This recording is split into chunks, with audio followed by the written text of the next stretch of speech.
Uh, yeah, I think we are good to go. Hello, everyone, and thank you so much for joining us today. We at Man Matters, India's first holistic wellness platform for men, have started these expert led webinars to bring to you important information on managing various aspects of your health and well being. Now, today we'll be discussing a very common problem that is being faced by most of us during this time, and that is how to keep our productivity high during the lockdown period. To discuss this, we have with us a very successful and a dynamic icon from the startup world. He is a highly resourceful person, persistent, and extremely motivated person. We thought there can be no one better than him to share with us how he's coping up with this time and how he's keeping his productivities high.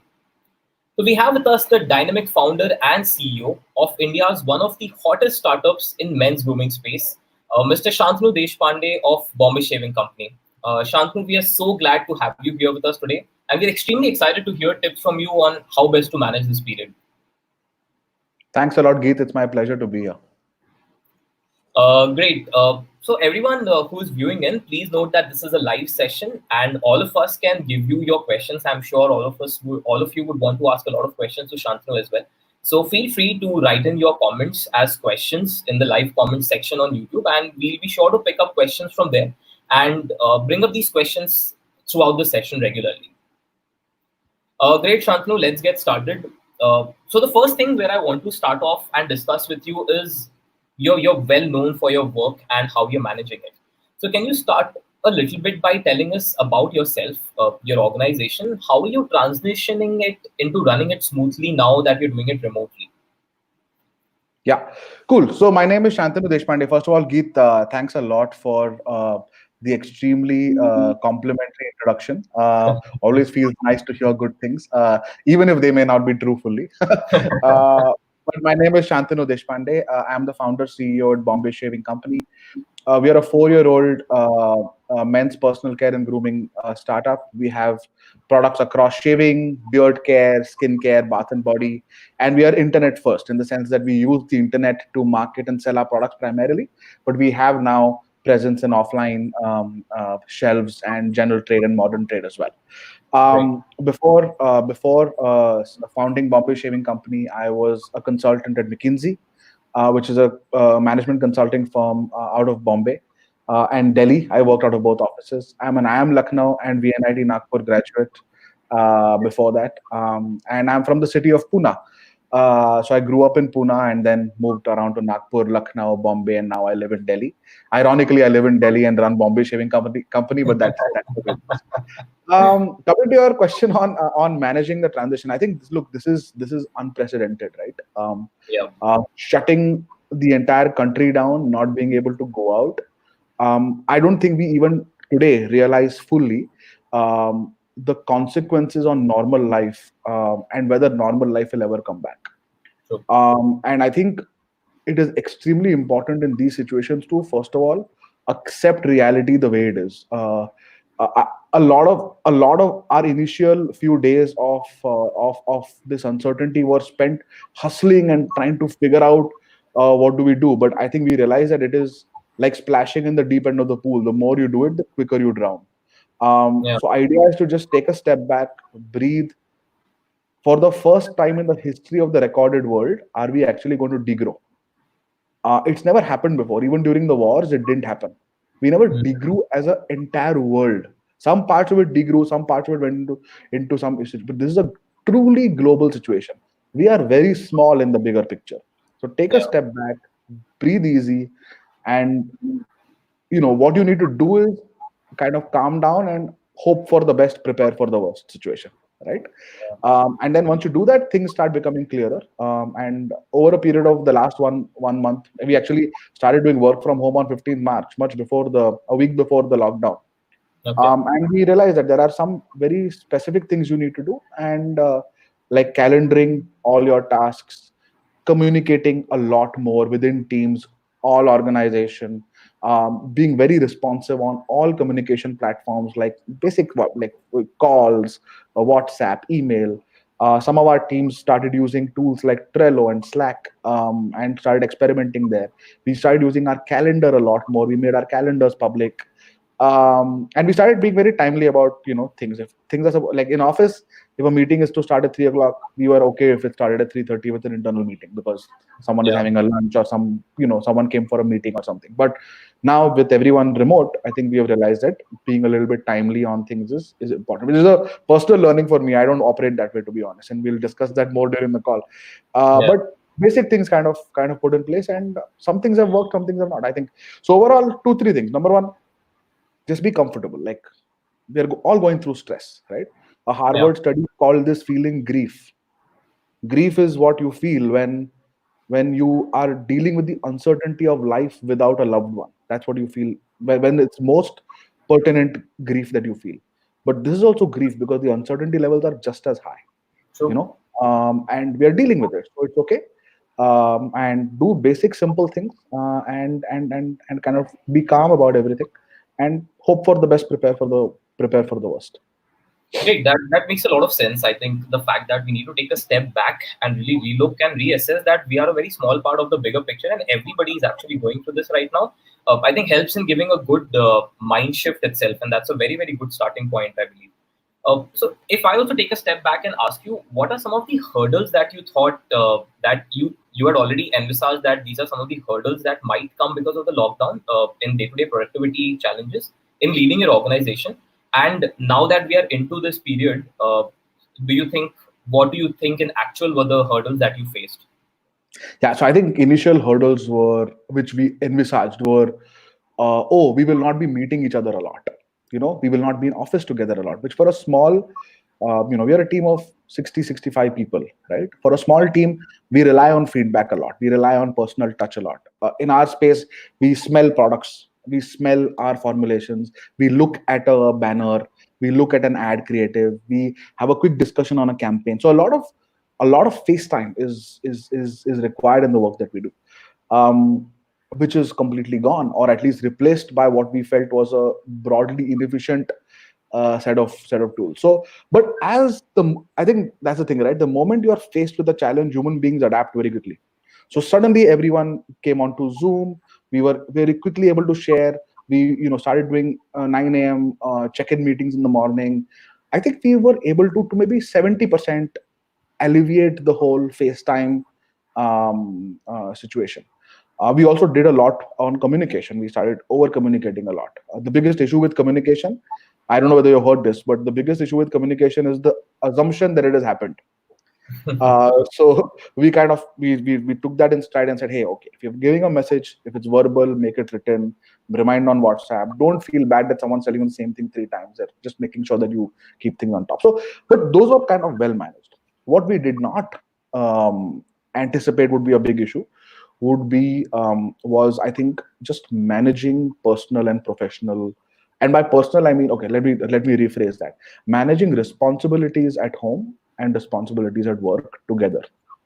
And a lot of the responsibilities at home were things people were doing after years. Yeah. So whether it's cooking for yourself, or whether it's cleaning the house, or whether it's doing the dishes, or it's laundry, stuff that typically Indian middle class outsources to domestic helps, True. and Indian middle class typically underestimates the effort that goes into this work. And we were all doing it for the first time after ages. Yes, our parents taught us to be disciplined and hardworking and all, but we actually had not, our fingers did not have the muscle memory to do, Yeah. 30 dishes. And one very good outcome of that is that now we respect what our domestic helps do. But issue is at a productivity level, you think that you will take, if it's a household of 4 people, 2 kids and 2 parents, the parents kind of divide the work, and you say, okay, fine, today I have to do jhadu pocha, and I have to go get the groceries, and I have to cook one meal, or I have to take care of the kids for half an hour. Yeah. Most of those things you have not accurately estimated how much time you're going to need, and that really puts your entire day off. And then you start rushing into calls or meetings, you start getting late on deliverables, you start getting angsty. So it took some time for people to honestly estimate how much. So one thing that we did very well was we told people कि ये करना है, ये तो करना ही करना है. घर Hmm. में you're not going to be able to get people to work the way you used to. Please give them salary, but make sure that you do your work and calendar it. So we asked people to calendar कि this half an hour, And if you think it's going to take 15 minutes, calendar 40 minutes. If you think it's going to take 5 minutes, calendar 25 minutes. Because you're Yeah. going to take longer initially, maybe after a point, तुम पहले दिन you can do झाड़ू for 45 minutes. I think by day 3, day 4 you start becoming an expert. You figure out, okay, fine, मेरे को पहले fan off करना है, फिर कुर्सियां साइड करनी है, फिर ये करना है, फिर मैं झाड़ू करूंगा. You start becoming smarter because most people quickly learn, right? So at some point you become comfortable, but that's very overwhelming, and we underestimate it. So I think that was one challenge which I think was I think took some time. And third thing is I think is, and this is a kind of coming to the very core of your presentation or this webinar, which is productivity, right? I think we put a lot of pressure on ourselves to be productive. True. You know what I'm saying? We go to office for 10, 12 hours. To be honest, you're not productive for more than 6 hours when you're in office for 12 hours. तुम्हें लगता है कि ओ मैं तो 8 बजे आया था, आज मैं 8 बजे जा रहा हूँ, मैंने आज 12 घंटे काम किया. नहीं, तुमने 12 घंटे काम बिल्कुल नहीं, तुमने मोस्ट लाइकली 4-5 घंटे काम किया, 7-8 घंटे टाइम पास किया है. कॉफी पी है, सुट्टा जाके मारा है, तुम मीटिंग में बैठे हो जो कंप्लीटली यूजलेस थी, etcetera, right? When you are home, you start becoming a lot more productive in smaller amounts of time. But you have to become comfortable with it. A lot of our management and senior people took time to realize that it's okay for some functions to be underutilized or undercapacitated. It's okay. It's okay. Be comfortable with it. But use that time to do other things like sales folks or institutional sales. You don't have to keep them utilized. Keeping people utilized just for your satisfaction, ki, haan, they have earned their bread, is the wrong way to think about management. That's Think a about very interesting point, I think, that you're mentioning about the fact that how do we set our expectations right in the first place? Because a lot of times we get anxious and maybe we are not being productive enough, but maybe that is okay, and we'll get depth, we'll get in more depth also, because that while we have to ensure that we don't put a lot of pressure on ourselves for being less productive, but still, how do we make sure that we make the most of the time that we are actually putting in? So we'll definitely discuss more about that as well. There is a 2x2 quadrant that we use in McKinsey, right? Urgent, not urgent; important, not important.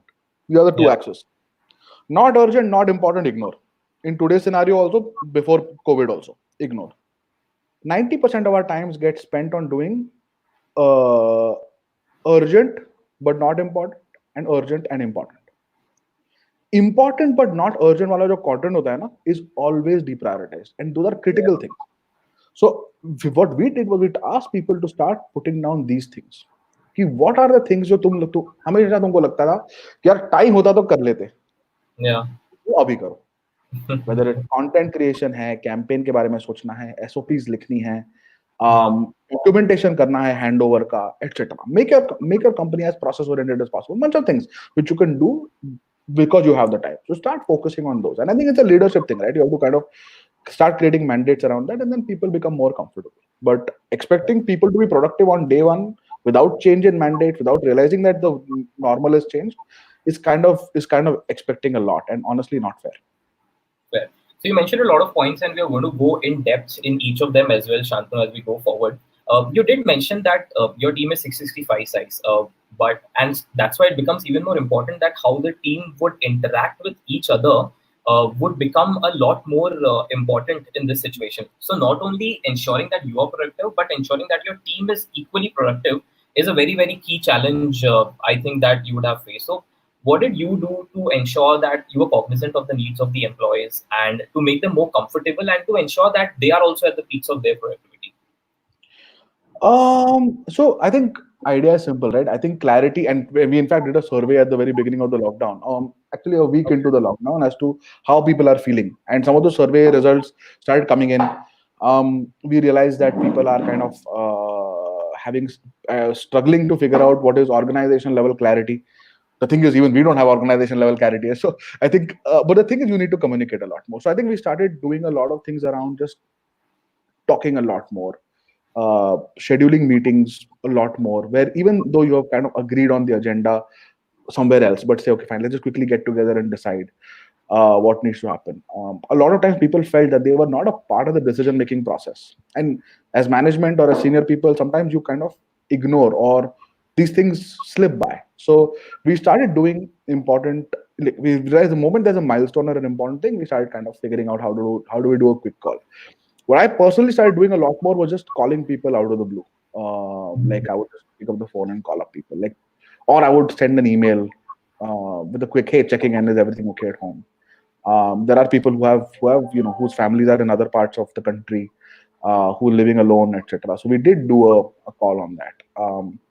Uh, I think using tools like Trello, etc. I've worked in smaller team settings where you can do a lot more collaborative inputs do come in for each other. So I think that part is not hard. I think getting people to be aligned on a particular set of mandates, which even if the goalpost is kind of moving, that's not the hard part. I think the harder part is getting people to stay positive. So on that front, we've done a lot of things again, right? So we started doing uh, employee driven training sessions. Okay, so we realized Okay. that there are people in our company who are really good at certain things, right? Yeah. There's someone who's very good at Google marketing. There's someone who's very good at institutional sales and follow up for institutional sales, etc. We Yeah. asked people to conduct full company training sessions, ask them to come up with the whole. They are not trainers or professional trainer. They're young people, right? So, but they kind of put down the content. Everyone joined, and we this was a way for everyone to get together and for one person to really shine and showcase their expertise. So this was a very positive. Did it lead to productivity for that day's work? Probably not. But I think it had a huge impact on just generally the Attitude of morale of yeah. people in terms of just, and now we're having a lot of people saying I want to do a training session on X, or I want, which is great, and people continue to kind of encourage that. The second thing we did was we did a lot of things like this, which is we invited a lot of senior people. Not a lot, we've done 4 sessions till now, but we've invited senior investors, senior people. So the CEO of Uber Asia, Pradeep, or the former CEO of Indigo Airlines, Aditya Ghosh, or the CEO of Urban Ladder. They came over for an hour, hour and a half. These are personal friends and well wishers of the company. But people who employees generally don't get a chance to talk to directly. So we had like a Zoom call where they all logged in, casual, free. We call it freewheeling. So we had freewheeling chats with them, and Okay. people got to ask questions and get perspective. So I think those things matter a lot and keep people engaged. The moment people are engaged, they'll figure out their work. You should trust people to be productive as long as you can keep them engaged. Great. So, if a lot of our listeners probably are also people who are managing their own teams. So, if I will summarize from what you've told from your experience in ensuring that your teams are productive, is that you got to trust people that they are going to be productive. But the important thing that you need to make sure is that morale is pretty high, and a bunch of Yeah. things that you did around that. Perfect. Yeah. That sounds great. Another Uh, thing, sorry, I skipped one point. I think one of the things when our chief revenue officer Chirag, who's a close friend of Dhyanesh and Revans, he had a really cool set of guidelines on day one, and I'm happy to share that with you so that you can broadcast it to your teams, after the webinar is done. But very simple things like keep your routine the same. If you get up at 6 in the morning, exercise, take a bath, and then head to office at 8:30, do that except for the go to office part. Wear the same formal clothes which you would wear, or wear the same kind of office wear you would wear. Eat meals at the same time you would during an office day. Try to have the same kind of routine which you would, which I think is extremely helpful. Let your family know when you're working and when you need time away, because when you're home, a lot of people who stay with parents, for example, find it very hard to tell parents that I'm working right now, so I don't want to be disturbed, including putting a plate of food in front of me when I'm on a call, for example. It was a very well intended gesture of love yeah. from a father or a mother, but not like so. Those cues on how to manage small frictions in daily life were very helpful, and I'm happy to share. I think Chirag had put down like a whole bullet list of things, which was helpful. I'll share that with you separately. Sure, sure. That will be definitely helpful, Shantanu. So one of the questions that now that we are moving in towards, now that you've given a brief idea about how to ensure that the morale of the team is good, let's also come back towards your personal productivity. And one of the interesting questions that we've had from Philosopher's Gadget, he's put up is that you mentioned a couple of times about calendar and slotting and how that has helped you. So if we can go a little bit more deeper about that and try to understand how you really incorporated that into your daily routine and how that has helped you. Yeah. So I think we use Google, and Google Calendar are the easiest. So I think from a pure tech standpoint, I think Google is the way to go. I think that the way to do it is when you're working from home, you need to put on the calendar not only meetings and calls, but also alone time. Okay. Also home time or D&D, right? So what we do, at least initially, what I would do, and I have a personal calendar and I have a kind of public calendar. On the personal calendar, I would put down things like, okay, 45 minutes I want to kind of cook lunch, or 1 hour I want to exercise, or whatever might be the case, right? Stuff that is completely not related to work, and stuff for me. Also, I think I believe personally that filling your day with calls and meetings is the worst way to be productive. It is, it's like writing a long piece of program, like a long code. Like if you talk to coders, if they write a long code, amateur coders feel that they've done a lot of work. Yeah. But good coders know that it's a complete waste of time. You know what I'm Yeah. saying? Don't Yeah. give yourself satisfaction by filling up your calendar. In fact, put in only the things you really think are important, and leave the rest of the time to think and do analysis, do your own research, whatever might be your role. But leave a lot of time for yourself. And then, of course, family time, etc. Do calendar. If you have kids, I've seen, I don't have kids, but I've seen colleagues who have kids put in 2 hours on their calendar to spend time with their daughter or son, or play chess, or go for, one of my friends has a society where he takes his kid out for a cycle ride while he does his jogging, in a socially distanced manner. So I think Yeah. putting those things are also important. But I think idea is to be very clear on what you want to do, and not put pressure on yourself to fill up the calendars. Because the Yeah. moment you say calendar, people are like, oh man, मेरे तो सिर्फ दो ही चीजें आज calendar पे. Am I Yeah. wasting time? Or what if my boss sees my calendar? Then to no, nothing. Please, I would request people, especially middle management, not to put pressure on people who have empty calendars. In fact, it's good if people have empty calendar. That means they're kind of thinking about things that, unless they're kind of really showing up late on calls and all that, then it's a problem. But kind of trust people to be productive. So you would also mention that keeping aside personal blocks in the calendar, would you also say, do you keep it as a part of your public calendar as well? So that, like, not mentioning the specific activity, but just blocking time this so that others are also cognizant, who are relying on you for something, to know that you're available or not available at this point of Yeah, time. of course, of course. And see, I'm a, I don't know whether you've seen the Myers-Briggs indicator types, right? MBTI. Yeah. So Yeah. I'm on the fourth indicator. I'm a complete P, which means I'm the most unplanned person possible. Which is what I've told my colleagues, that if you want to get in touch with me, just pick up the phone and give me a call, and it is likely that I will pick up, or I will call you back. But that's the best way to get in touch. So people, I'm available all the time. Like it's kind of on WhatsApp or call, I'm almost available all the time. If I'm on, so that's why people like when you're approachable that way. And even in office, it was like at least I think my reputation is such that people can just walk up and have a discussion, or take my input for something, or get a check signed, or whatever it might be, right? So that's continued. So I don't feel that my calendar needs to be open, but I make it very clear that people who are process oriented, I'm able to respect their way of working. Okay. One of the other important things that we wanted to sort of discuss and understand was that, because we are talking about calendars, what is your typical calendar, or what does your typical day look like? A day that you feel, yeah, this is a good day, and this is what my ideal day should look like. So I spend okay. So I don't have an ideal day, to be honest. To be very honest, I don't have like a fixed day. I don't have a fixed schedule. I wake up at around 6:37. I go to bed at around 11:30, 12. Those are kind of fixed. Unless I have calls with outside India, like maybe US or places where with time differences where I kind of have to change that. I put in an hour and a half to run or walk, or do some yoga in the evenings. I spend an hour in the morning, hour and a half in the morning doing whatever I have decided. Like my wife Sakshi and I would decide what work needs to be done. She wakes up earlier than I do, so she finishes a bunch of things and then hands over a bunch of things. Cooking, for example, is something that comes on. So those are things I need to slot in, but depending on what call, I do a 9 o'clock, a 9:30 quick update with the senior team in my company, so that at least things that are kind of pending at my end, I clear them out.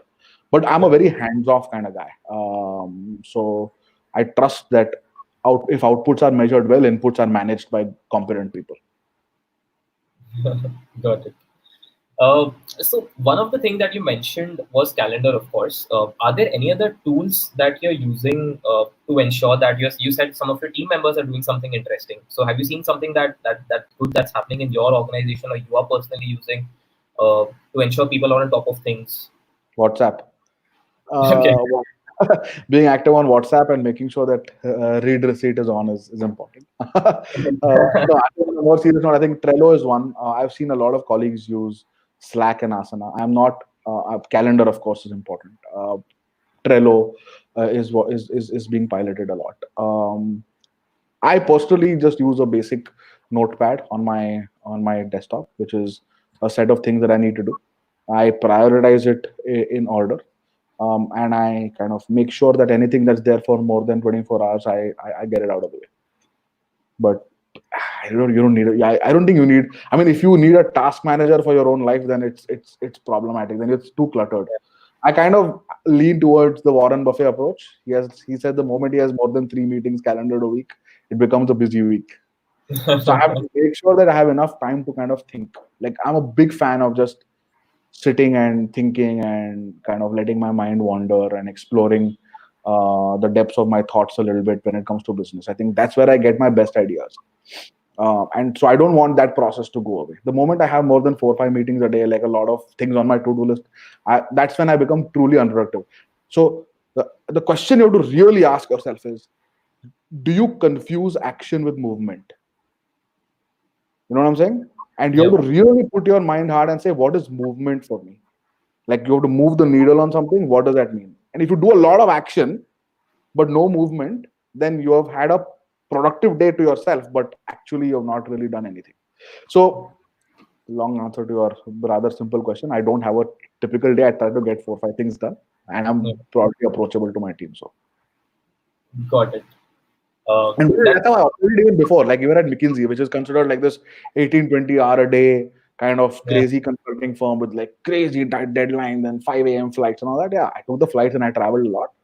But I was very clear that for me, like the 2-3 important things I need to know. So I always need to know what is 2-3 top of mind. And which is why my question to my management and my colleagues is always, what are the 3 top of mind things for you right now? At this very moment, what are you thinking about? And if what I think they should be thinking about and what they're actually thinking about are 3 different things, then we have a really long discussion on that. But if it's the same and you're asking this question often enough to all the people who are important, you should broadly be okay. That's pretty great advice actually. That what are the top three things? I'm just summarizing what you said. If your top of mind questions are aligned, then I think that largely gives you a good comfort that you're in a good place, right? Yeah. Yeah. Okay. So if not tools, you mentioned. Are there any other specific productivity hacks that you would like to share with our viewers right now? Productivity hacks. Uh, I can think of one. I remember when you sent me the initial set of questions. That was one where I kind of got stuck. I don't know about product, but I do know that there are times I'm productive and there are times I'm not. And there are things that I do which help me like kind of hit a lot of things out of my court. And one is you have to know when you're in that zone, right? कि वो कब और कैसे होता है, when do you get into it? So for a lot of people, it is the post exercise, post coffee, pre office time slot of, if you exercise from 6:30 to 7:30 in the morning, then 7:30 you have a cup of coffee to get your caffeine kick, and 7:45 to 9:45 when you leave for work is when probably you get the most work done, right? You think in the shower and you open your laptop and you get a lot of things done, because that's when a lot of times you clear out things for other people to continue during the day.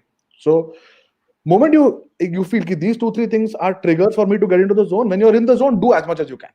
Then don't let yourself get distracted. So be aware that now I'm in the zone to get shit done, and do it. Like that's when you kind of, then you, all the things on your to-do list you should kind of be hitting out of the court. Think what had I planned for tomorrow, let me finish that also right now. What could be the next thing that I need to do for that call which is on Friday, let me do that right now. So then when you maximize when you're in the zone, after that you're on calls, then you might want to kind of do some, to cook or something else or whatever. Then you're not in the zone, and then you try to get stuff done, something that will typically take 10 minutes might take 2 hours. So when you're in the zone, maximize your productivity, and then like then kind of squeeze yourself then. Otherwise, That's the only hack I can really honestly think of. Perfect. No, that makes sense. I think a lot of people refer to it as a state of flow where you really know what you want to do and you are in that zone. So I think that makes sense. Yeah. One of the questions that we've received is how do we keep from KS Chauhan is that how do we keep ourselves motivated during work from home? Good point, yeah. I think there are 3, 4 things. I think what works for me, it's very hard. So I think especially if you're living alone, I have colleagues who are kind of alone, and I'm a very strong. I think most human beings are social animals, right? You kind of require sensorial feedback from human beings. You need touch. You need to talk to someone.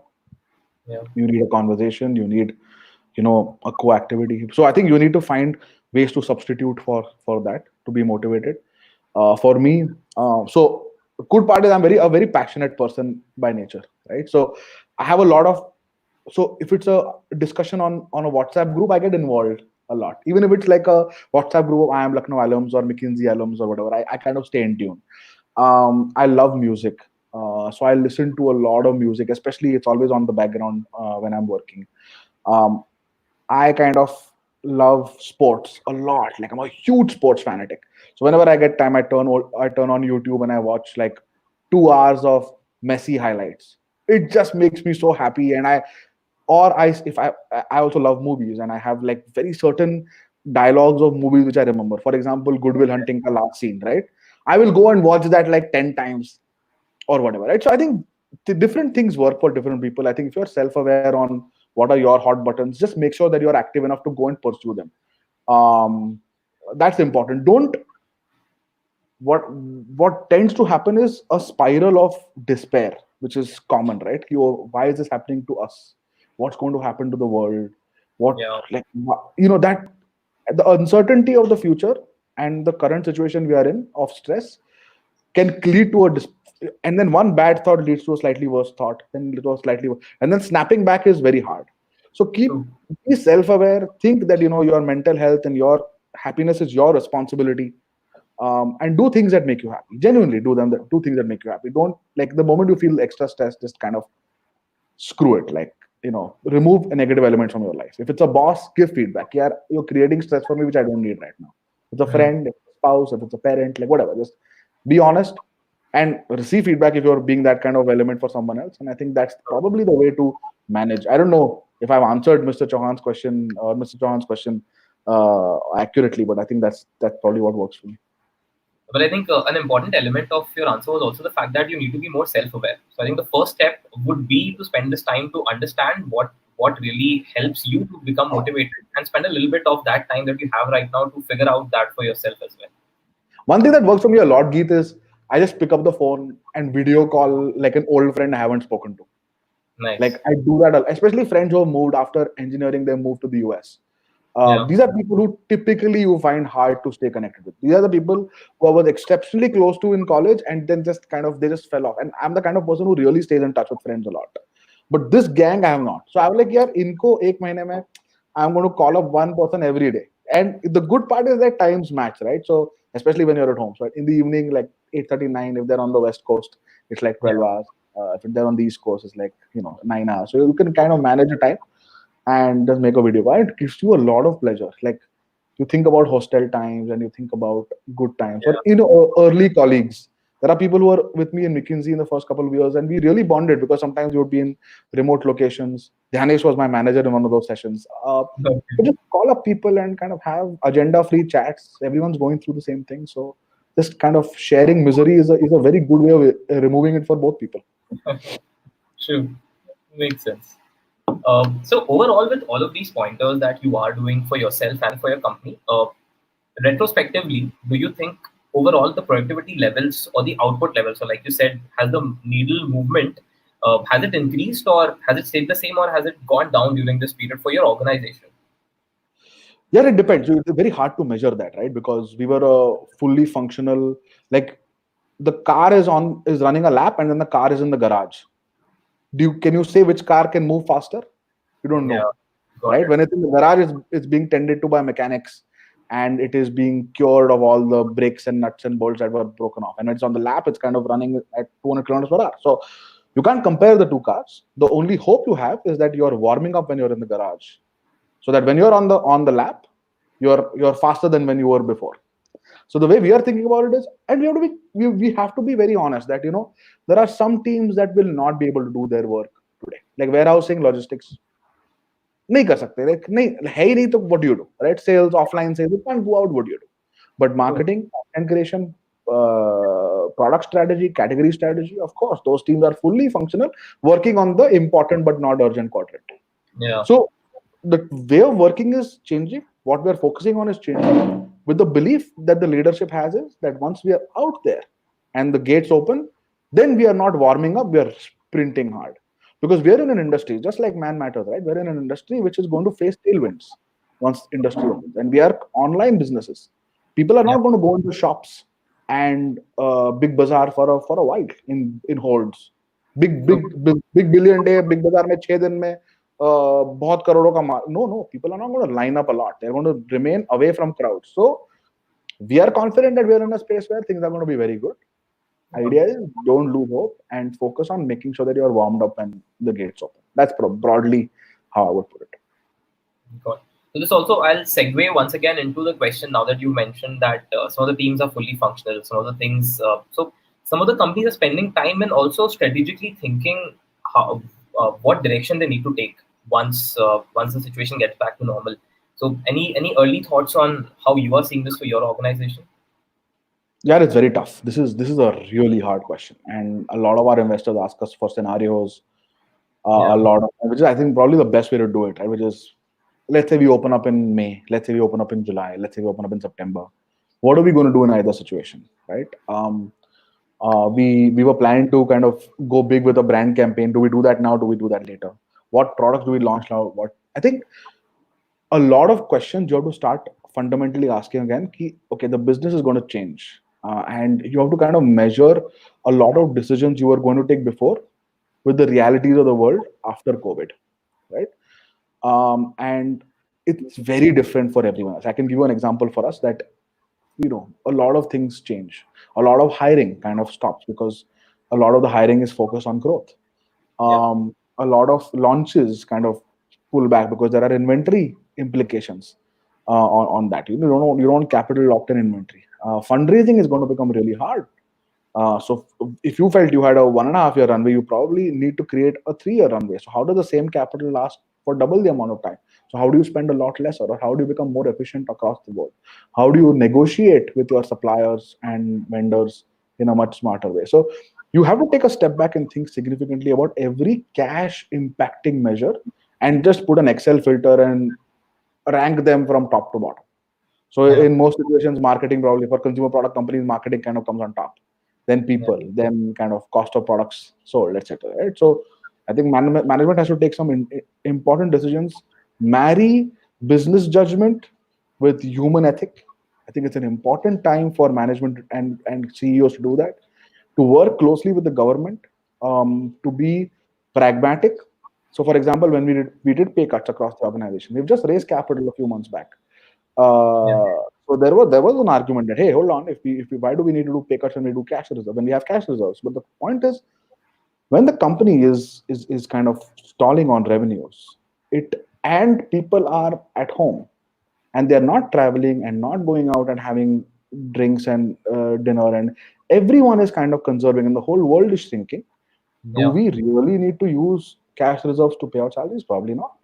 Some companies took the opposite call to say, hey, we've raised far more than we needed and people are employment was, which is fine.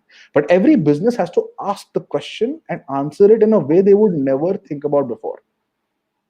Sure. You would never get into the lifestyle or what a person uses their salary for before. You would never do that. Yeah. So that's their point. I mean, honestly, it's their prerogative. It's none of your business. But we have to say, hey, hold on. The whole world is shrinking and everyone is going to get a shock. The only way we can manage that shock is if that shock is absorbed in equal measure by different parts of the value chain. So everyone has to play their role. True. So that, I think businesses have to think about that and ask themselves fundamental questions at the very, very outgo. Got it. That gives a good sense of what you answered, Shantanu. And coming back to your personal listing, one question that we had again from Mr. Chauhan was that do you devote time while you're at home to learn new things, or do you spend more time thinking about your business? While there might be an overlap between both of these things, but the question is, how do you prioritize between these two? I don't. Like, if learning something new is what is exciting to me and is important, I'll do that.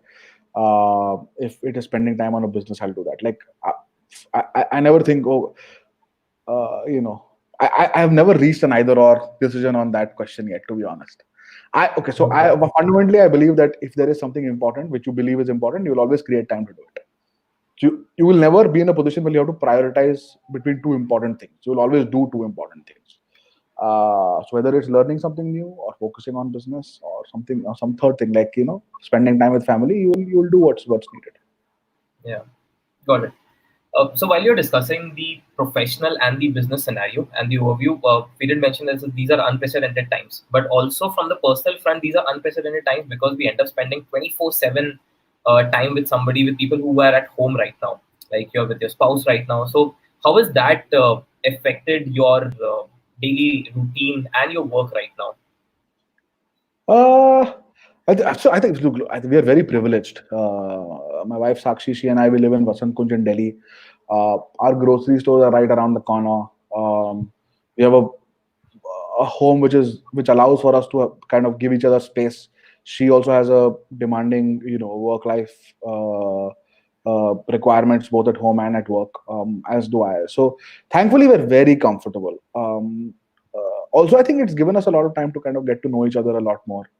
Yeah, Understand, like, I would never cook as much as I do now, and it gives me pleasure. It's therapeutic in a way, right, to cook and to feed food that you have made to someone who you care for.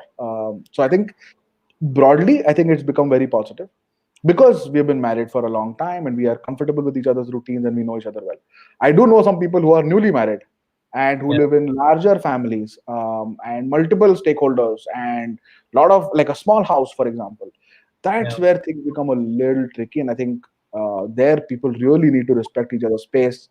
If there's a new entrant in the family, or if you've started to live with your parents after a while, I think really giving each other the respect of space and understanding each other's routines is important.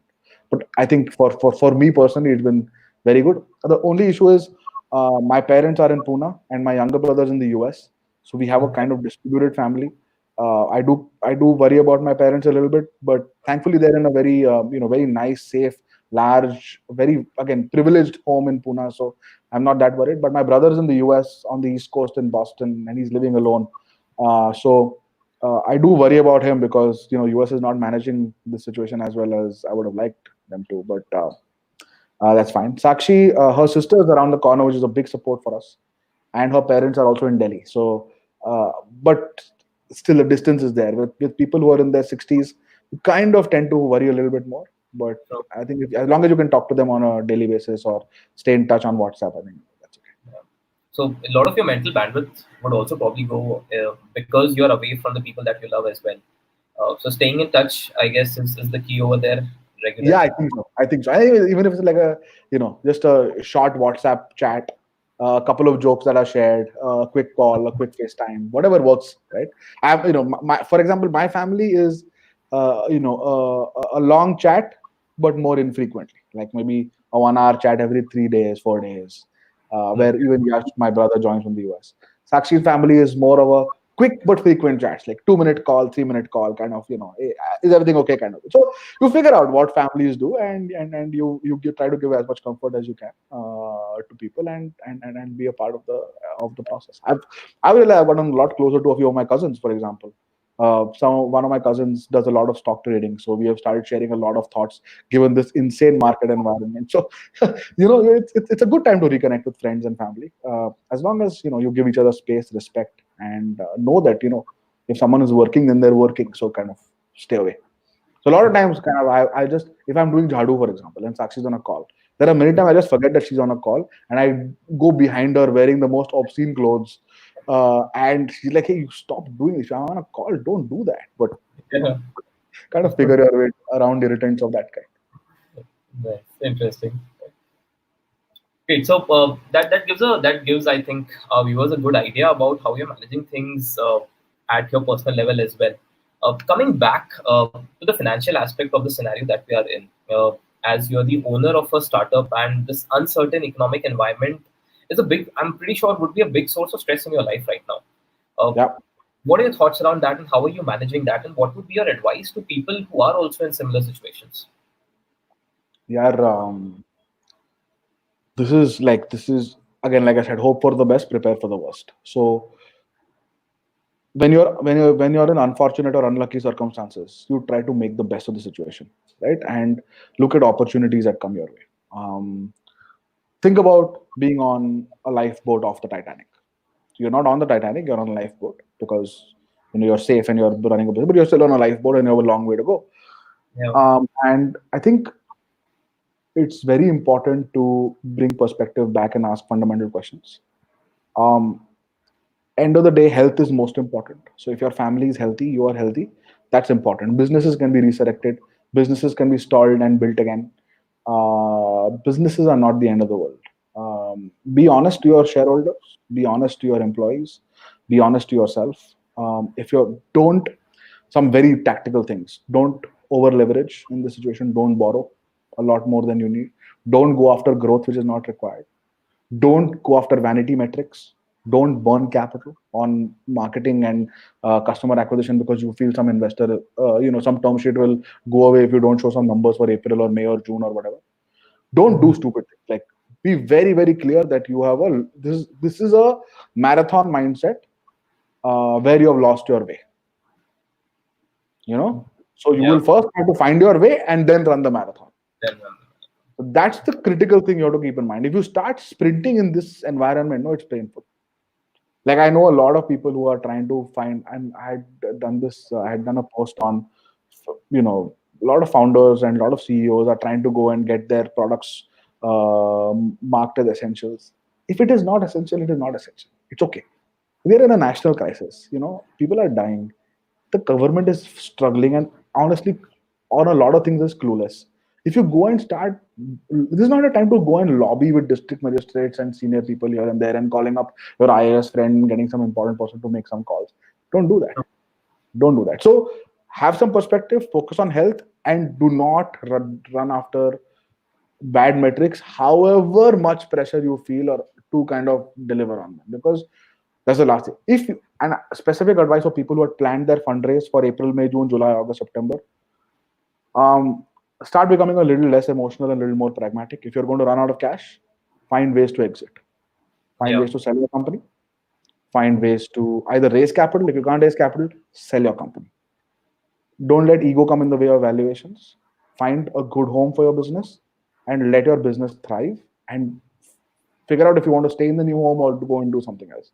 For us, for example, we are looking at opportunistic M&As as a good time to bring in great teams and great founders. If they are struggling for capital and don't have a way out, we are more than happy to evaluate synergies and bring people in and companies inside Bombay Sharing Company. So that's probably my advice for business owners.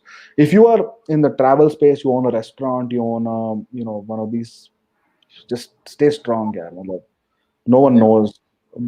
Start building a love affair with uncertainty. What else can you do? What else can you do? I got it, Shankar. This makes sense, and it definitely, I think a good advice was to have a bigger perspective about where we are, and not run behind things that probably are not that much very important. So I'd just like to remind our viewers once more that this is a live session, and we're going to wrap up in some time. So if there's any other questions that you have that you would want to use this opportunity now that we have Shantanu with us here and would want to hear advice from him on anything, please write to us. So while we do that, Shantanu, now Can that I we are go all, after? Can I go on the live comments and see if yeah, there's sure, something if there's something I've not answered? You can just put it on the live comment, sure, the live sure, comments, and I'll have a look. And Geet, you sure, can just let me know if there's something. sure. I'll plug it in, Shantanu. Okay. So now that we're almost a month into this, Shanu, have you seen any personal and professional growth in yourself because of this period? Yeah, a lot. You become an adult, yeah. Like, you kind of, I think the humanitarian element of a lot of people has gone up.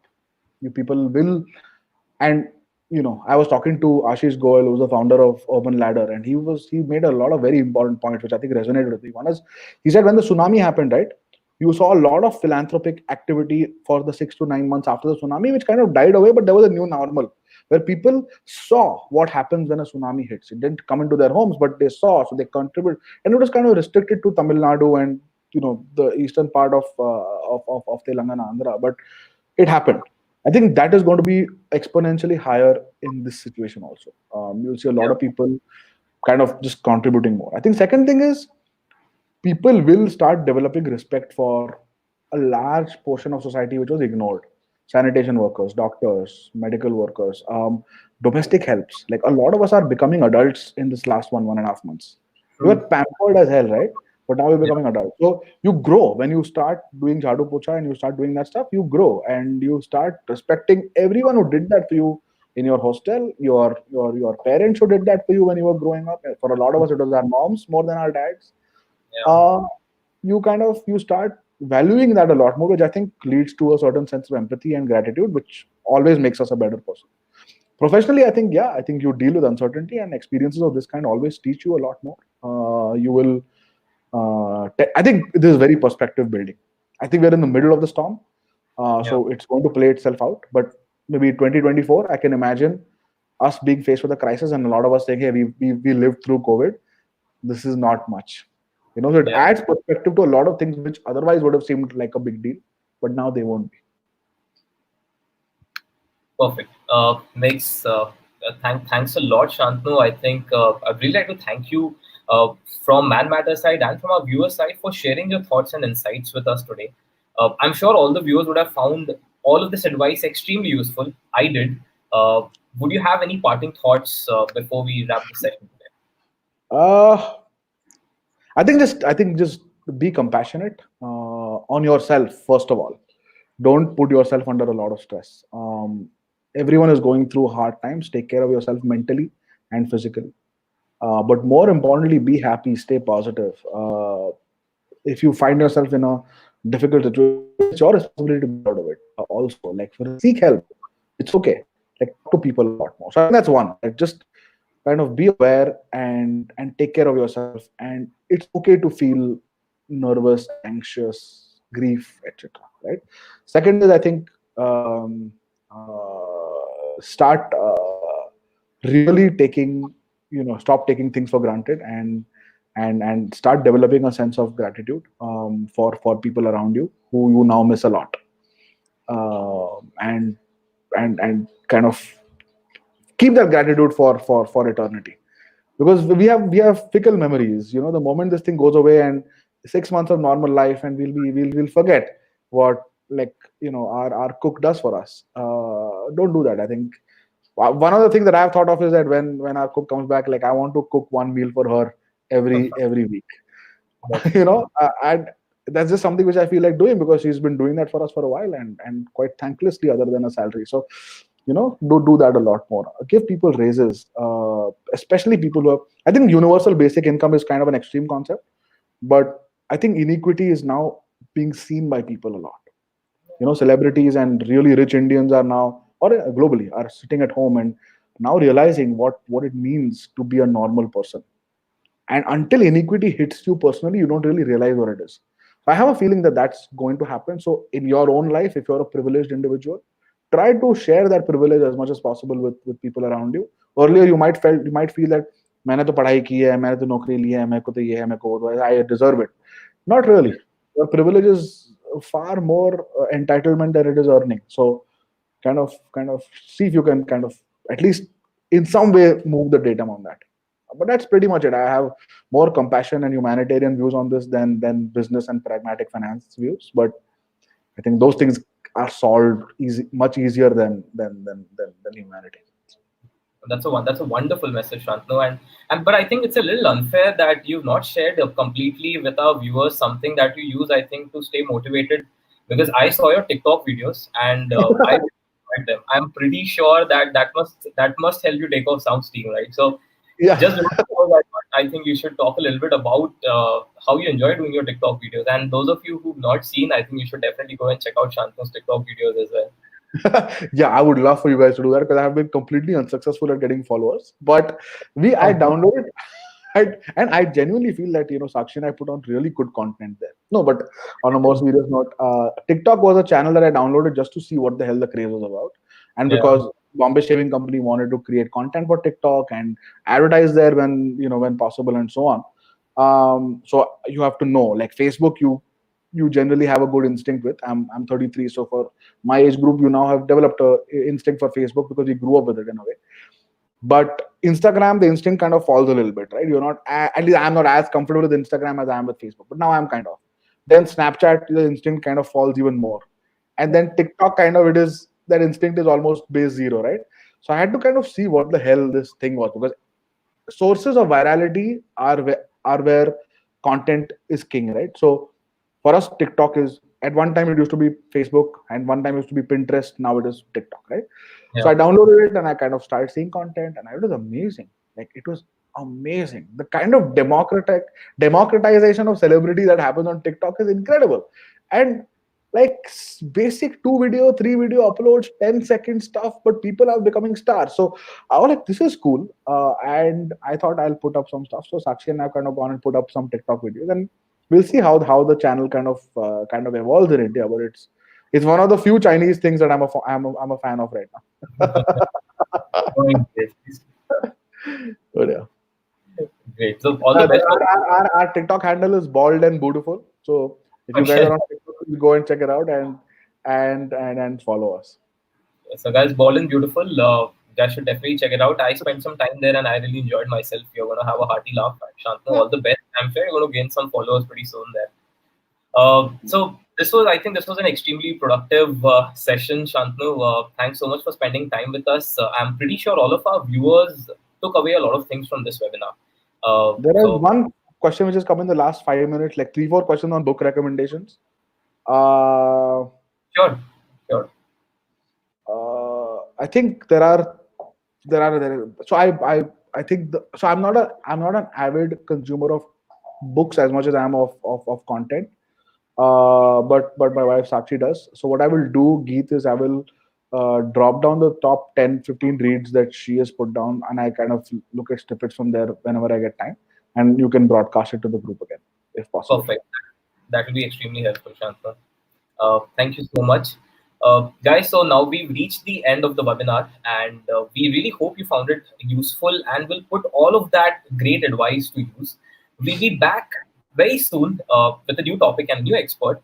You can write to us at info@manmatters.com to suggest a topic that you would like us to discuss next time. Don't forget to like, comment, and subscribe to our YouTube channel, Man Matters, to get expert advice on your health and wellness. Waiting to see you at our next webinar. Till then, stay healthy and stay safe. Thank you.